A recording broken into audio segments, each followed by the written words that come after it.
শিক্ষা প্রতিষ্ঠানগুলো এমপিভুক্তকরণ সময়ের দাবি। বিগত ব্রিটিশ সরকারের শাসন আমলে রাজনৈতিক বিবেচনা, নামকরণ ও আর্থিক বৈষম্যের শিকার হয়ে অনেক স্বনামধন্য নন এমপি শিক্ষা প্রতিষ্ঠান 2018 সালে এবং 21 সালে এমপিভুক্ত হতে বঞ্চিত হয়েছে। প্রতিকূল পরিবেশে শিক্ষার্থী ভর্তি ও পাঠদান পরিচালনা করে টিকে থাকার দীর্ঘ সংগ্রামী নন এমপি বঞ্চিত শিক্ষা প্রতিষ্ঠান সমূহের এমপিভুক্তকরণ এখন মানবিক দাবি।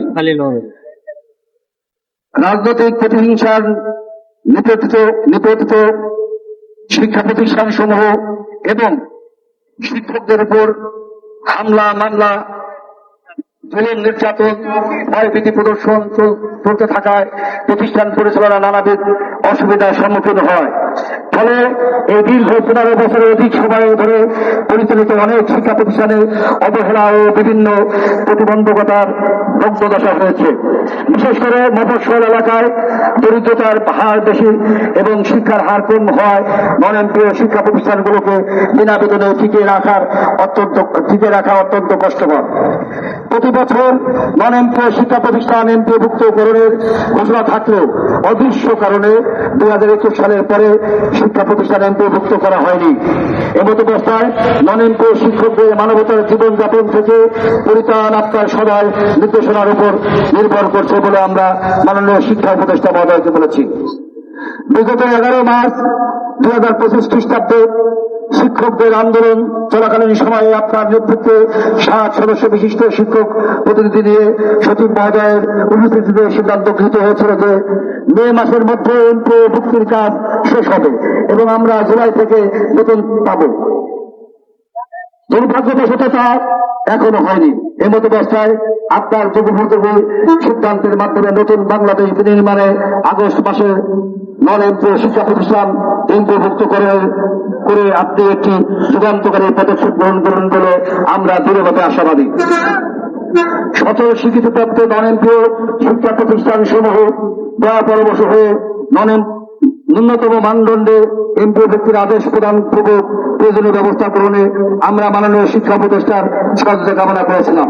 তিনি এ বিষয়ে আমাদের আশ্বাস দিয়েছেন। আমরা তার আশ্বাসের বাস্তবায়ন চাই। আমরা মনে করে দিতে চাই, গত 17 দিনের আন্দোলনের সময় আমাদের দেওয়া আশ্বাস বাস্তবায়ন আদৌ হয়নি। যদি আগামী 15 কর্মদিবসের মধ্যে মাননীয় শিক্ষা উপদেষ্টা আজকের দেওয়া আশ্বাস বাস্তবায়ন অর্থবহ অগ্রগতি না হয়, তাহলে আমরা লাগাতার কর্মসূচি সহ বৃহত্তর আন্দোলন গড়ে তুলতে বাধ্য হব। আমরা বিশ্বাস করি বর্তমান অন্তর্বর্তীকালীন সরকার আমাদেরকে এ কাজে বাধ্য করবেন না। সংবাদ সম্মেলনে উপস্থিত আছেন সম্মিলিত নন এমপি ঐক্য পরিষদের মুখ্য সমন্বয়ক অধ্যক্ষ জহিরুল ইসলাম, নাজমুল সাদাত আজাদি, সাংগঠনিক সমন্বয়ক অধ্যক্ষ মনিবুল হক, যুগ্ম সাংগঠনিক সমন্বয়ক অধ্যক্ষ মোহাম্মদ ইমরান বিন সুলাইমান, সমন্বয়ক অধ্যক্ষ নিজামুল হক মামুন, অধ্যক্ষ আব্দুল সালাম, অধ্যক্ষ সাদ্দাত হোসেন, অধ্যক্ষ বাকিবুল্লাহ, অধ্যক্ষ আফতাবুল আলম, অধ্যক্ষ মিজানুর রহমান ভুইয়া, প্রধান শিক্ষক আবু বকর মোহাম্মদ এরশাদুল হক, সুপার ফরাদ হোসেন বাবুল, রায়ান কবির মিঠু, মোবারক হোসেন, জাহিদুর রহমান হাবিবুল্লাহ, গোলাম মোস্তফা সহ অন্যান্য নেতৃবৃন্দ।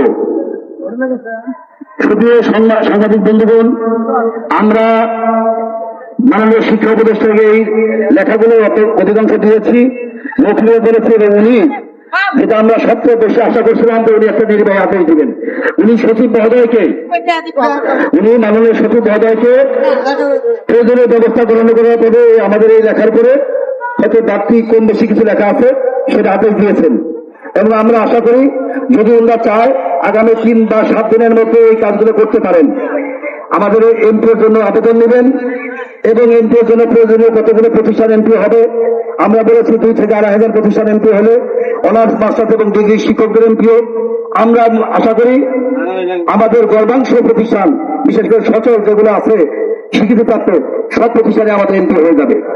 তারপর বলেছি যদি কোনো কারণে আপনাদের বিভিন্ন সদিচ্ছার অভাবী হোক, অর্থের অভাব হোক, অন্তত অর্থের প্রতিষ্ঠান আমাদের এমপিভুক্ত করে দেবেন মিনিমাম, এবং পরবর্তী বছরে বাকি অর্ধেক ইনশাল্লাহ হবে বা করে দেবেন। যদি এর ব্যর্থ হয় আমরা সরকারকে কখনোই চাপতে নেই, আমরা সহনশীল ছিলাম, সহনশীল আছে। কিন্তু আমাদের আজকে প্রায় 1 বছর হলো, সরকারের 1 বছর পূর্ণ হতে চললো, মাত্র 8 তারিখে সরকার 1 বছর হবে। এই 1 বছরের মধ্যে যদি হয় বুঝলো সরকারের সদিচ্ছা নাই। আমরা বিশ্বাস করি সরকারের সদিচ্ছা আছে। হয়তো ফাঁসিবাদের কতিপয় দুষ্ট লোকজন, সেই ফাঁসিবাদের দোসররা, তারা এমপিও থেকে বাধা দান করেছে। সেই এমপিওর দোসর, সেই ফাঁসিবাদের দোসররা বিদায় নিয়েছে, আমরা তথ্য জানতে পেরেছি। এই বিদায় নেওয়ার কারণে আমরা বেশি আশাবাদী, ইনশাল্লাহ আমরা এমপিও পাবো। আমরা উল্লেখ করতে চাই, আমরা এই সরকারকে কখনো চাপ দেই নেই।